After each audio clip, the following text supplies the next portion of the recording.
and welcome to From the Periphery podcast. I'm Karena Avedissian. In this episode, we explore how Armenian Genocide Studies is grappling or failing to grapple with the ongoing genocide in Gaza. This episode builds conceptually on episode 194 of The Fire These Times, where Elia Ayub spoke with historian Amos Goldberg in an episode titled Holocaust Studies and the Gaza Genocide. I'll post a link to that in our show notes. Our guest today is ElyseSemerdjian, social historian of the Ottoman Empire at Clark University in the U.S. Elyse's research focuses on the experiences of Ottoman Armenian women during and after the 1915 Armenian Genocide. Elyse has spoken out about the field silence on Israel's action. Elyse has spoken out. Oh, I can hear myself now. Elyse has spoken out about the field silence on Israel's actions in Gaza. This conversation comes amid increasing restrictions on free speech at U.S. universities, particularly around criticism of Israel, creating a chilling effect in academia. Fields like Armenian studies, often tied to Holocaust studies, face added pressures from funding dependencies and institutional influences tethered to pro-Israel and Zionist influences. So to start, Elyse shared a troubling incident in a pre-interview chat. So there was a vote on a resolution to publicly condemn the genocide in Gaza, which initially seemed poised to pass and then didn't. Could you walk us through what happened? What was the group? If you don't want to name what it is exactly, that's fine. And kind of how this reflects the fear and the pressure that scholars face right now. Yeah, thanks for having me, Karena. So it was actually almost exactly 1 year ago that it was mostly myself and Rachel Goshgarian, who's at Lafayette College, drafted a resolution, and we took it to the board of the Society for Armenian Studies of that association. I'm still in that association. I'm the vice president. Then it went through some redrafting through committee, and then this is typical, and then it went up for a vote. And at first, it looked like the resolution might pass, and then suddenly it didn't. The last week of voting, the tide changed, and it puzzled us because we didn't know if, was there something we didn't know about the membership? So we did a survey of the membership. The survey's never been analyzed. The data, it was dropped. But the question was, maybe there are some different opinions. We should know our membership, who our membership is, and then the whole situation was dropped. I thought about now that, you have articles, front page of the New York Times about famine and even op-eds about the question of genocide in Gaza in the New York Times. I thought, well, maybe I would try to bring it back through the association. But I talked to a few people, and I feel like the association has spoken. Some of the issues that arose, this always happens. The first issue academics typically raise is we are not a political association. And that is a huge question because I'm also a member of Middle East Studies Association. And so when the BDS vote was being discussed some years ago, and this was 10 years ago, 8 years ago, the discussions were we're not a political association. And so a lot of academics were raising that concern. The counter arguments were, when we have issues like scholasticide, when we have, Rafat al-Arir, one of our colleagues, being murdered, a scholar of Shakespeare and a teacher and professor of literature in Gaza, we have a moral obligation to be involved, to say something when schools or universities are attacked or university professors are murdered. In this case, they were already looking at other offensives on Gaza where schools and educational infrastructure was destroyed. And also our other argument that the advocates for BDS were making was the tying together of universities with the military. We can find that here too. We can find that in almost any setting, but there were a number of different examples they brought to the floor. It was a long process in Middle East studies. That vote did not happen immediately. First, they changed the bylaws to loosen them so that they could say we can speak out on these matters. They took out a word, and I believe it was non-political was the word that they took out of the bylaws. And then it was several years later, maybe 4 or 5 years later, that the vote happened. The vote happened online, and it might have been during COVID. Mm-hmm. So it took a while, and they prepared the way and had created a lot of fora around the question before the vote. Now, with regard to Syrian study or Armenian studies, I think we have complicated viewpoints. First of all, we have Armenians who are from the MENA region. We have Armenians who are also from Jerusalem, from the West Bank, and they're in our midst as well. And people from the MENA region are, very acutely aware. Some of them have survived bombardments, so they're very acutely aware of the situation. Also diasporan Armenians who have different attitudes. So diaspora is plural. We have different viewpoints. And I think that for Armenia right now, looking at also its shift towards the West, its policies will have to be very amenable to Israel. So maybe some people are swayed by that. Others are looking at the weapons that were used by Azerbaijan against Armenians during the Second Karabakh War and, the Israeli kamikaze drones and others that were used against Armenian soldiers. So, I mean, maybe I shouldn't be surprised at the outcome of the vote. Yeah, I wanted to zoom out a bit and talk. I mean, you already kind of started touching on the topic of Armenian studies as a field. Just for our listeners, Armenian Genocide Studies investigates 1915 to 1923. I mean, the years are, you can argue them. Ottoman Genocide, its legacies, which continue to shape memory, geopolitics today in Armenia, law. The field also engages with the legal and ethical legacies of genocide. Turkish state denialism of the Armenian genocide has impacted the field significantly. And in many different ways, Turkey's direct pressure on researchers through legal, professional, personal threats, through Turkish money in academia, efforts to discredit genocide scholars through limiting access to primary sources, right? Because Ottoman archives in Turkey are often restricted, which forces many scholars in Armenian genocide studies to rely more on survivor testimonies and secondary sources from non-Turkish archives, but then, denialists then dismiss those as biased or incomplete. But I wanted to also underline the fact that Raphael Lemkin, who coined the term genocide in 1944, drew directly on the Armenian case when developing the concept that now underpins international law on crimes against humanity, and that continues to inform the study of other genocides. So I wanted to ask, given that Armenian Genocide Studies has long grappled with state-sponsored denialism, institutional pressures around that, and the ethical imperatives of bearing witness, how does Gaza echo these historical challenges and highlight the field's role in addressing contemporary genocide? Well, it's interesting because the way you're narrating it, the idea that there's a kind of an ethical impulse in this field, in some spaces you would be very hard pressed to find it. Now, all of a sudden, there's this idea of treating it like it's a discipline like classics, where we just, read text and do classwork and analysis of text. But I've been told repeatedly over the last nearly 2 years that we're an academic field, we're not political. I guess my question is, are we a pro-genocide field or are we an anti-genocide field? And I think by choosing to be in the area of anti-genocide or genocide prevention, we're automatically a political field.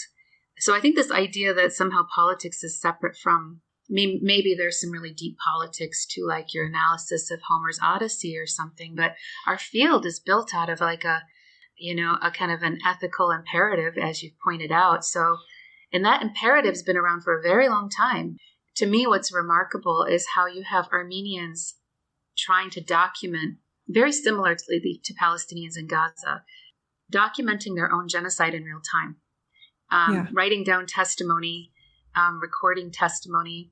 There's a group of people who published Agony of a People, which is 1916 text generated by Zabel Yesayan. She sat down with a survivor and composed his testimony for him. She did that in 1916, very early, and it just got translated and published. And so I would just say we're very interested in this because people were doing this for activists. It wasn't like Zabel went out to interview this survivor, as an academic exercise or a literary exercise, although she was able to use her talents to help someone not only express what he went through, but also what the people he came in contact with went through who were deceased. So even the deceased get to speak beyond the grave. Mm-hmm. Holocaust studies, it's a very robust field. It's so much larger than Armenian genocide studies. We are kind of the junior sister with much less resources. But, I think it would be almost ludicrous to ask whether or not people in Holocaust studies, to ask them to not have a political viewpoint, on the Holocaust. Yeah. But we've come to this point where we've been conditioned to think that having politics is somehow a greater evil than actually killing people. Yeah. This apoliticization or the resistance to politicize what, is probably already political inherently. Is this a new thing to reject the politicization, quote unquote, of genocide studies, of treating it as like the classics, like you said?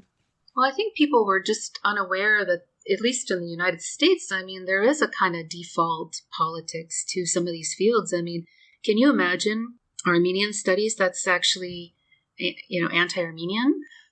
I think it's embedded in the structure of how these positions are funded, how they're tied to these giant hedge funds that we call universities. These are corporate entities. They get nonprofit status, but they are corporate entities that are always looking at bottom lines and profit margins. And so if funding is taken away from a center because, let's say, not that I plan on doing this, like somehow just bashing on Armenians in public, one could imagine the funding for my position would be taken away if I were doing things that were outside of the mission of the donation. And so, I think that's definitely at stake for people who are now like where the default position, of course, is to support, Jewish people, to support the Jewish nation. And then all of a sudden there's a policy that you're like, oh my God, I cannot abide by that. And so we have huge numbers of scholars who've taken personal risk. Some of them have had their endowed chairs removed by name, not the money, but the name. We have a network of, it's called the Genocide and Holocaust Studies Crisis Network. And I think it's approaching 800 members now. It emerged in response to Gaza? In response to Gaza. Okay. And leading the way are genocide scholars. Leading the way are Holocaust scholars, actually, who created the network. One of the major figures is Michael Rothberg. They penned a letter that was published in The Guardian last month and announcing their association and their large membership. And, they cannot abide by what they see because they're Holocaust scholars. They understand what they're seeing. Another person of that order would be Omer Bartov at Brown University. He's done a lot of public speaking and has spoken out and had the op-ed in the New York Times about 2 weeks ago saying, this is genocide. I'm a scholar. I can identify a genocide because the pattern for anyone who's studied Lemkin is crystal clear. The pattern is there. In fact, the starvation pattern is a very silent killer. I wrote a piece about that called Genocide by Attrition, comparing it to Artsakh. But the starvation pattern, which we also saw in Sweden recently, it's what Lemkin called racial discrimination in feeding. And so if you studied the works, I think there is, whether it's institutional or also personal feelings, like I think some people just are having a kind of cognitive dissonance or just cannot believe what they see. It must be fake. It must be AI generated. The mediatized images are not helping either because people can see like one of the most horrific things and not believe it. I'm reminded actually of this, idea, I think that's been written about a bit, but I've noticed more in kind of Armenian conversations amongst one another, where there's this realization that so much of what underpinned, efforts at recognizing the Armenian genocide was based on awareness raising, like this taken for granted assumption that, if only people knew what was happening, they would stop it. And Gaza and Palestine just as a whole has just completely blown up that idea. And it's just requiring completely new ways of thinking about it and thinking about how to, fight back, resist, bring awareness to, honor the memory of, et cetera, all the things that we, want to do around genocide? I guess I would say people always knew. People knew. Mm. Tal Brotman, who produced a book about it's called the Auschwitz album. It's a very famous kind of album of compilation of photographs from Auschwitz. In his presentation, there's an image of a Jew being lynched. And what he does is he zooms in on different areas of the photograph. It's a brilliant study. And you see at least like 8 cameras being held by audience members. So one of the questions he raises, what about all those other photographs that might be in people's private collections at home? The grandparents or uncles or whatever collected these photos as souvenir photos of a lynching of a Jew. He just has one snapshot from the Auschwitz album. But guess what I would say is that there were always a proliferation of witnesses and cameras. And so this whole thing about if only people knew, I mean, I have seen images that I've never seen anything like them before. I mean, it's almost like with each moving day, I'm seeing more horrific images. And so there's no lack of information. But then again, in his book, Exterminate the Brutes, Sven Lidquist was one of our scholars of genocide studies who writes mostly about colonization in Africa and genocide. He says it's never been a lack of evidence. That's never been the issue. There's always been evidence. We just have a different kind. It's not a hand-snipped photograph. You briefly mentioned the relationship between Armenian genocide studies and Holocaust studies as being the kind of little sister. Could you describe that relationship in a little more detail, like institutionally, structurally? There's like informal networks as well, I'm sure, of scholars. Yeah, I mean, my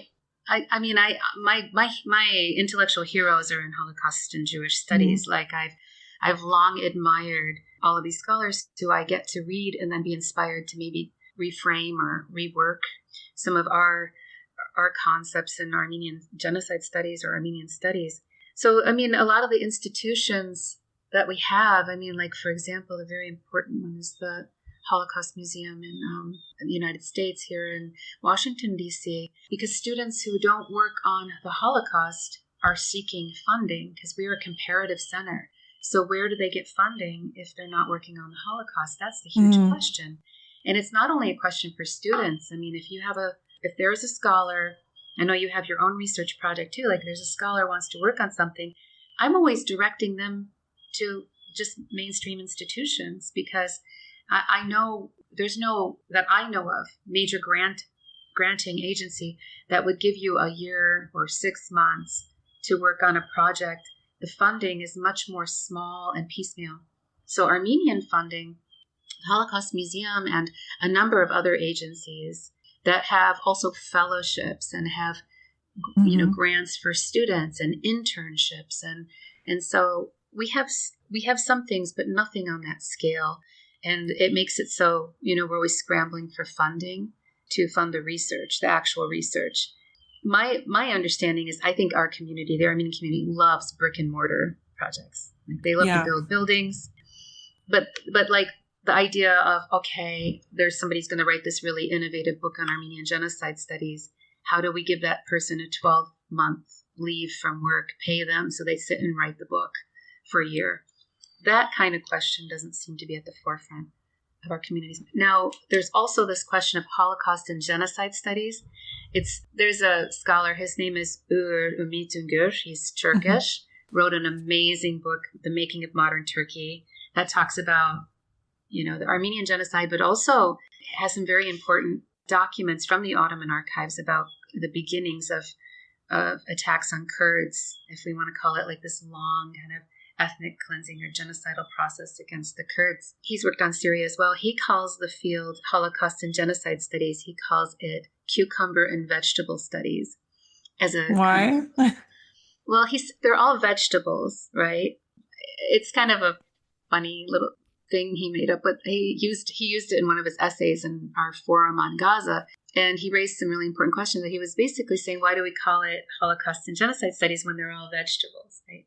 It's vegetable studies. I don't know. It's just interesting. We have to name the cucumber. And, Is it like a cute way of being a bit dismissive about it? maybe. I think he's a true comparativist in the sense that he has worked on the Armenian Genocide. In that work, he's already comparing with Kurds. He's also worked on Syria. He has some important work on genocidal activities of the Assad regime. Mhm. So I think he wants all of these fields just to be in conversation, but we do often distinguish. And a lot of the Holocaust and genocide centers, they are very much Holocaust forward. And I'm not criticizing that. I'm just saying it's the nature of, how donations are working, which also circumscribe the work and the mission. It's areas where I would love to see someone fully fund an endowed chair in Yazidi genocide studies. Why is that? That is somehow seems unimaginable. I don't know. We have underrepresentation of Africa and Asia. It's interesting. I mean, so again, structurally, in terms of like finances, influence, institutionalizedness, Holocaust studies is, ahead of the others. What are the others, besides Armenian studies, which is one of the little siblings?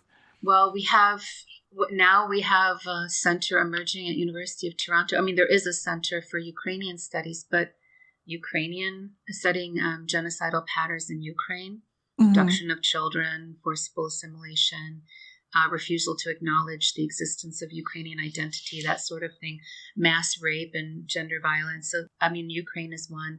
One of my colleagues works on the Herero Nama genocide in East Africa, which is very important. And there's still a lot of really tender political dynamics with Germany over this, including repatriation of remains. I think that's a genocide that really should be studied in depth if we want to understand the Armenian genocide. We want to understand the Holocaust because it's an important precursor.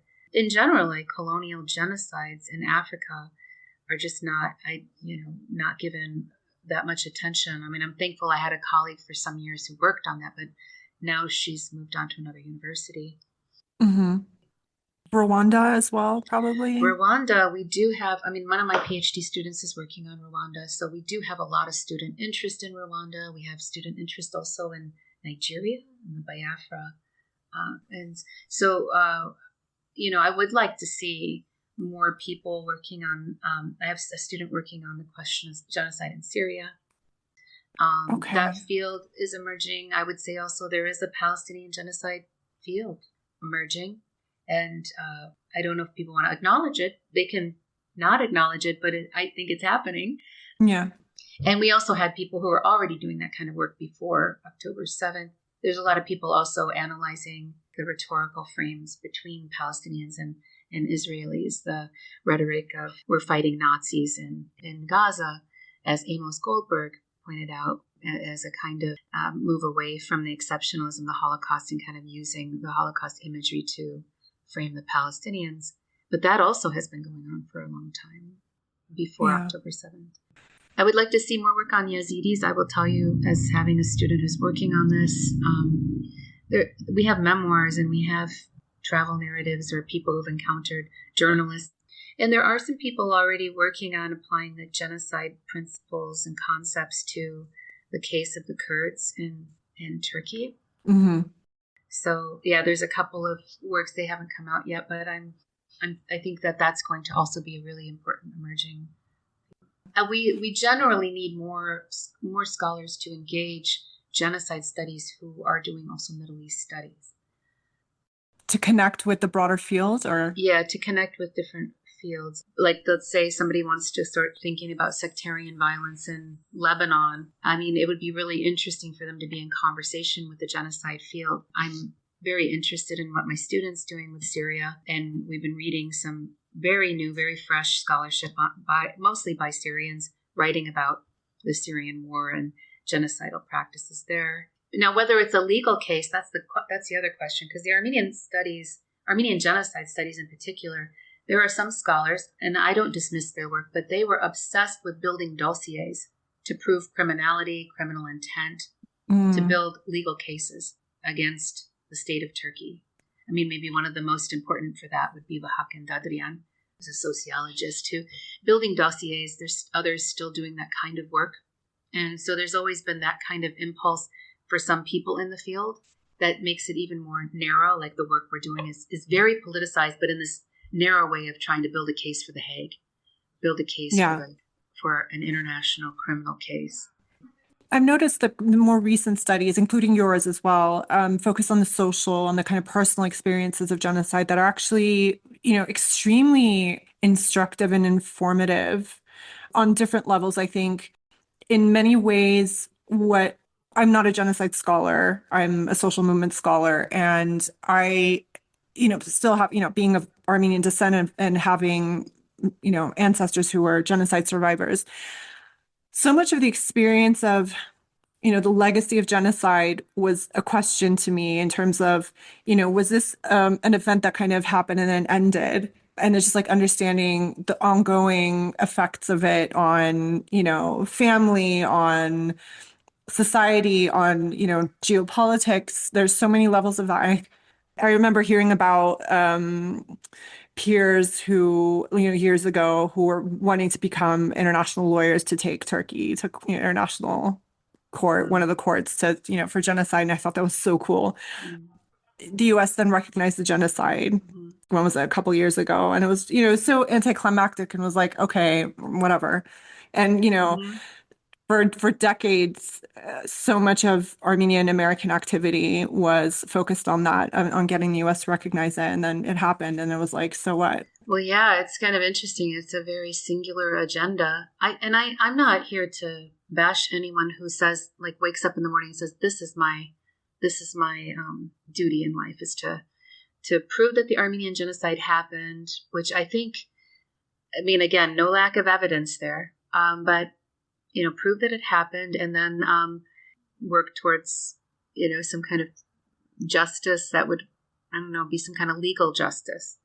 But I don't believe that law always produces justice. I would say one of the things about scholarship is that, I'm able to do my work on the backs of people like Richard Hovhannisyan, Vahakan Dadrian. These are people who were building the kind of documentary case, evidentiary case about the Armenian Genocide. So there was never a lack of evidence. Just going back to Sven Ledquist, there's evidence galore. But I would say Vahakan Dadrian was very interested in the Turkish archive. He was very interested in what he could extract from the Ottoman State Archive, the Başbakanlık in Istanbul. And that's a great archive, right? But I've also sat in that archive and not received my documents. I'm not saying I'm banned. I can walk in. But when I ask for 16th century documents, I get them. 17th century documents, I get them. And then in the past, 19th century documents, 20th. So I don't physically go in there. I don't physically go in there. That doesn't mean I'm not getting work done there, but I don't physically go there anymore. And the Ottoman documents are also, abducted Armenian women aren't even named by name. And for me, that's strange as somebody who works in Ottoman documentation, mostly on Syria. Everyone gets a name when they come to court, but all of a sudden the woman plaintiff doesn't get a name. There's so much violence in these documents. I never understood the fetishism. I had the fetishism, but I had to drop it because I realized, mostly by reading outside of my field, like how violent these documents are, that they're not giving the full story. So I guess what I would say is that because of the empirical work they did, I now can say, why don't we turn to something else? Why don't we turn to something in Arabic or Armenian or an accidental archive that was never supposed to be an archive? Or there's now a movement to go into people's personal or private papers and archives, and some really cool work is being done with that, even if it's fragmentary. These are documents that don't have the same kind of state-controlled taint that the Ottoman documents. Now, people will be very upset with this because there are people whose entire careers are hitched to the wagon of Ottoman documents. But what I was trying to say out loud is, as a feminist, I can't hitch my wagon there. I'll use it. Of course, I'm turning back to another project where I'm going back to the, some earlier histories, and I need to use Ottoman documents. I'm never going to look at them like there's some kind of font of knowledge. that somehow we were in the perpetrator archive, which is what I call it, and I've extracted the silver bullet that proves definitively that there was intent to commit the Armenian genocide. That's just not my project. I would rather write about women's lives, women's experiences, and also, to be honest with you, document the disappearance of some of these Armenian communities, including the very low population of Armenians in Aleppo today, which is my next project. So, I mean, we were just talking about that. I was just thinking about the power dynamics involved in that. And I'm reminded of a friend of mine who has been working on displaced archives. She's of Armenian background in Canada. And she was telling me in her sort of small network, informal network of scholars who work on displaced archives, the Armenians, very small, about their relationship to Ottoman archives and kind of how they look at the relationship with the, what did you call it? Perpetrator archives? I mean, some people take objection to that, but yeah, I consider the Ottoman state archives perpetrator archives. And she was talking about some colleagues that they're in contact with, Palestinian scholars who work on displaced archives. And what she was describing, I think she was referring to, maybe just a small circle of scholars that work on projects that they're involved in. So I don't think this necessarily describes the whole field. But she was saying there was this interesting interaction between the Palestinian scholars and the Armenian scholars, where the Palestinian scholars were dead set against going to Israel to access archives about them in the obvious sense, right? Like, going there to the perpetrator state would be kind of, almost like justifying the need for Israel being there to hold these archives in the first place. And that the Armenians had this kind of attempt at a conversation to almost convey that it was almost like, we don't know how to tell you this, but it feels like we are where you're going to be in 50 years, where we got over that in the sense that now if we can get our hands on any archives, we'll just be so grateful and happy because we've lost so much that we're happy just to have that, which was this interesting and really uncomfortable interaction between two groups of scholars undergoing or going through similar historical processes. Again, like I'm thankful, especially I know that we have today, it's a lot. I mean, there was Bahak and Dadrin, but now we have all these Turkish scholars, very highly skilled, using these archives, writing these histories. And I'm just like, more power to you. This is fantastic. Keep doing what you're doing. But I do think that we could be just a little more reflective about what we're engaged in when we're using that archive. That's all I'm asking for. Yeah. And then what I am asking for is for people to consider just the riches that we have in Armenian. Oh, there's just absolute riches. And I am a latecomer to using Armenian sources. But like, for example, I've just been reading some Hushamadian and they're fantastic, Yeah. These Hushamadian, I won't go through the background. They were headed to the garbage. We were able to get them. And I was working on Armenian women's lamentations for a feminist project. And oh my gosh, the riches. So it was one of the students at our center just could grab them and told me, you're looking for some stuff. You're going to find it here. We now are in a position, I would say those early historians, especially Dadrian, was not using survivor testimony. I think that kind of taint has lifted in the sense that now we're much more comfortable using survivor testimony and students are using it in creative ways, pairing them with sources to sort of validate what survivors were saying. And in a lot of that all those great sources, a lot of them are in Armenian. So I think I've enjoyed seeing that also Ottoman studies is moving towards using Western Armenian. So many young scholars, even Turkish scholars, are studying Turkish and Kurdish scholars are studying Western Armenian because they want to read the sources. Because Armenians produce so much. Yeah. So whatever you think you're going to find in the Ottoman archive, you're going to find volumes in Western Armenian. And so it's just an invitation and trying to kind of balance different sources together. Yeah. I wanted to shift gears a bit and talk about the sort of, the academic environment right now in the US. We've seen restrictions being put on free speech on campuses in the US, combined with federal actions targeting critics of Israel. And all of this kind of fostering what you called in our pre-recording conversation, a preemptive abidance to authoritarianism, where scholars are now kind of self-censoring on Gaza out of fear for their jobs. How have you seen that develop and what's happening now? Well, we still have universities open, which is nice. We just have to start there, and then, I mean, I think the capitulation was totally predictable. I don't really consider our universities, as they've evolved, to be as educational as they are financial institutions now. Yeah. So it doesn't take much to make an institution into a puppet if it's all about purse strings. And so cutting off of federal aid, cutting off of visas, a case-by-case deal basis. These are all kind of interesting things that I've seen already functioning in universities. The neoliberal arts, we could call it, the neoliberal universities. I've seen this so much over the last, especially 15 years, where a kind of a full-on embrace of autocratic, authoritarian tendencies has already been present in the universities, because presidents really are kind of like kings. They get these king salaries and king's coffers. And so I've seen that, like, in different institutions over the years, unilateral rule, announcements are made, no deliberation, no collective decision making. So democracy was already, like, the democratic cultures of universities was already compromised. So I'm not at all surprised that it's been very easy to control the most powerful institutions like Harvard, Columbia. I would just say that there was already kind of a groundwork laid that made the system vulnerable. So whether it's gender and sexuality studies, whether queer studies and race and ethnic studies, and then also controls on,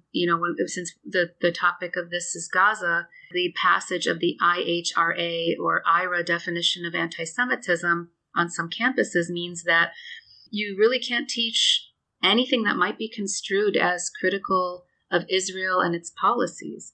And let me tell you, because we are very obsessed with countries like Azerbaijan, Turkey, other bad actors would love to have rules like this, where saying anything critical of the state of Turkey is Islamophobic.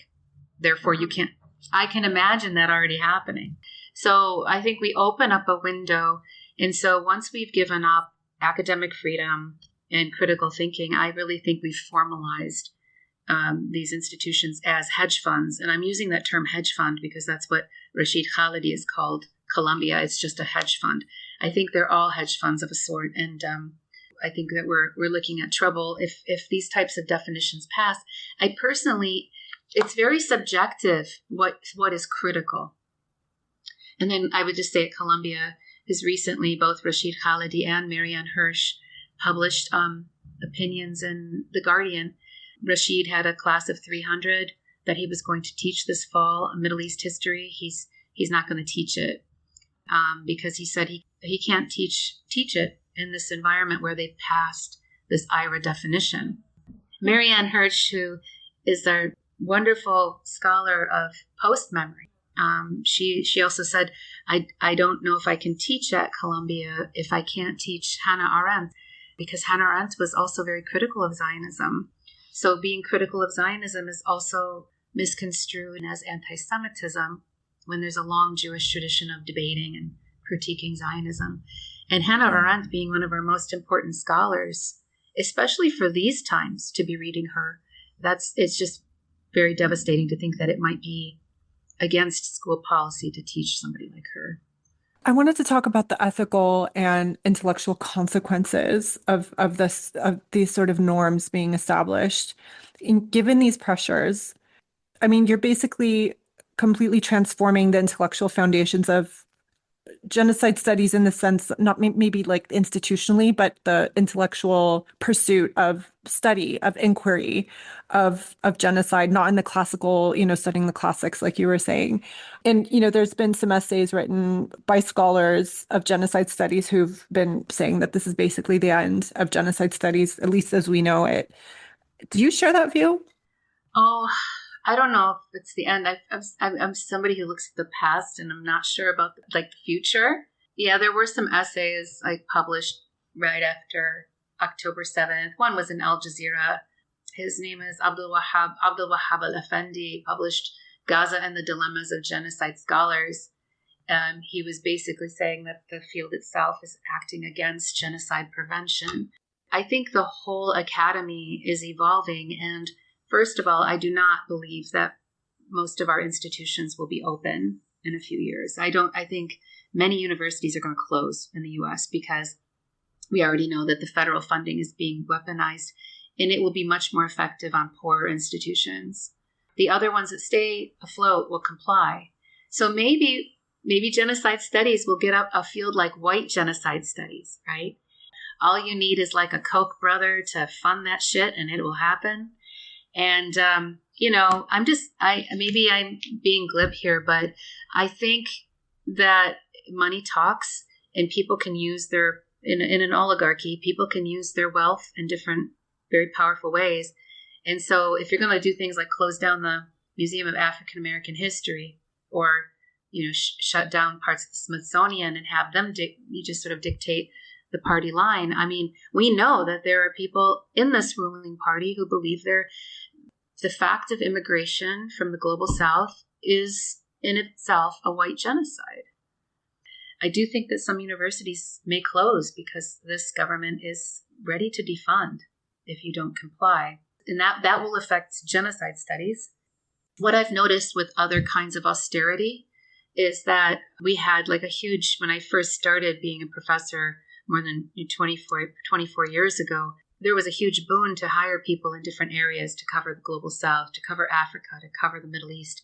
But what happens with austerity is there's always a privileging of American history and European history. So I think over time, those areas will be preserved at the expense of the others.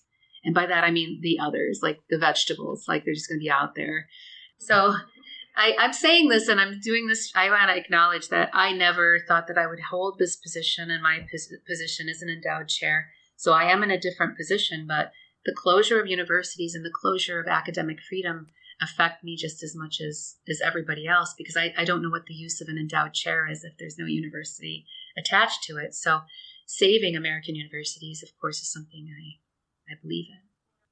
I'm getting to the last question here, which is kind of maybe a big question, but you were talking a bit about post memory. These are the ways in which trauma memory are passed to subsequent generations, and the kind of constraining of what can be said and not said and studied in universities around genocide, whether it's Gaza or Armenian genocide or other genocides, is impacted, right, moving forward in terms of those post-memory dynamics and the opportunities you have to understand different aspects of those that you would have normally been able to have, really kind of free intellectual inquiries into to understand them.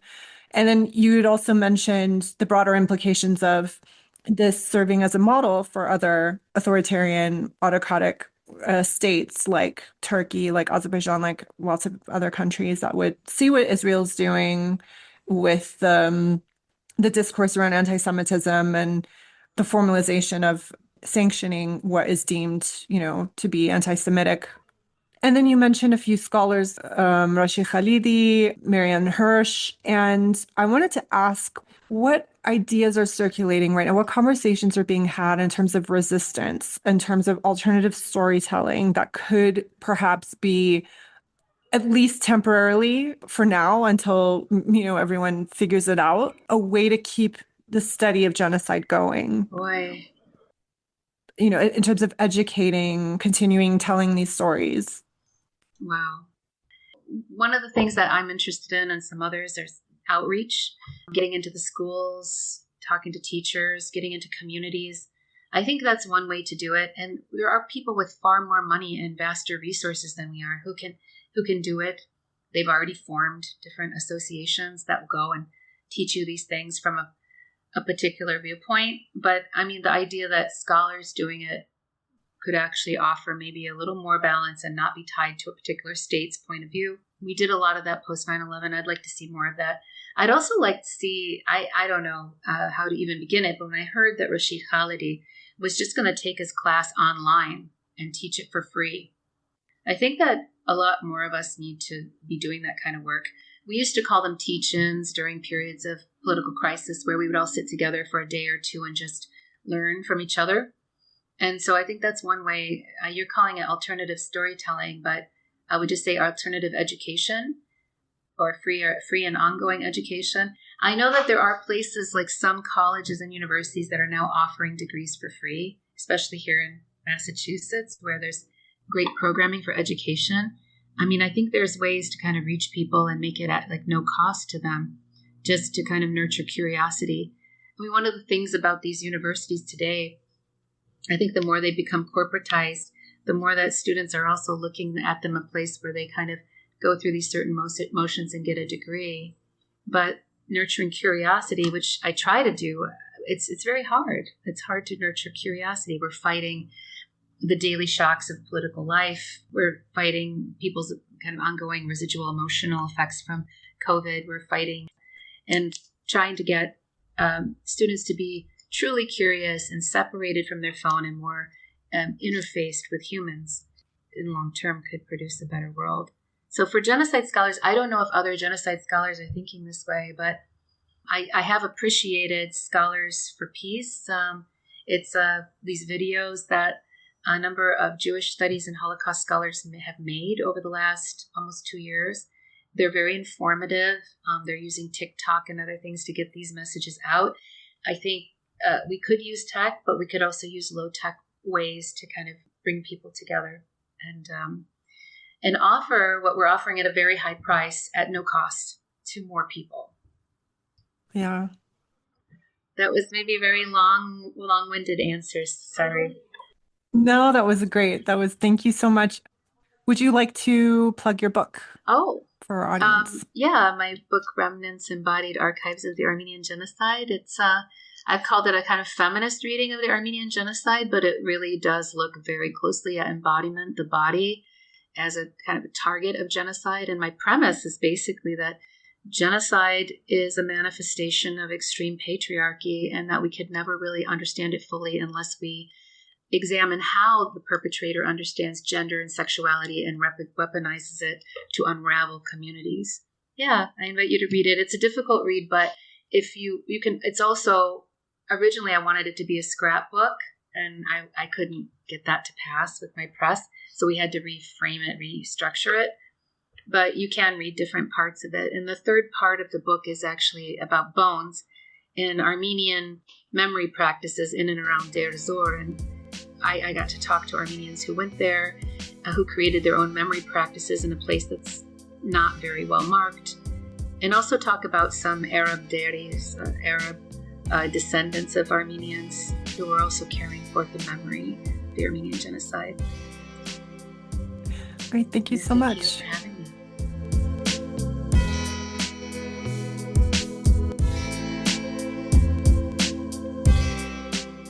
From the Periphery is a worker-owned media collective.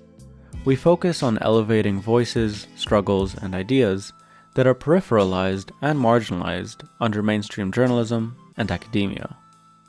If you like the work we do and want to see more of it, please consider heading over to patreon.com and become a member today.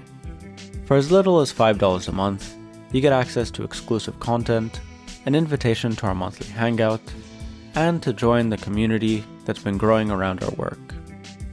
If you can't support financially, there are still a number of ways you can support us. You can leave a 5-star rating on the podcast app you're using to listen, like and subscribe if you're on YouTube, and leave a comment wherever you're listening, all of which helps us against the algorithm. Most importantly, tell your friends and family about us to help spread the word. Thank you so much for listening.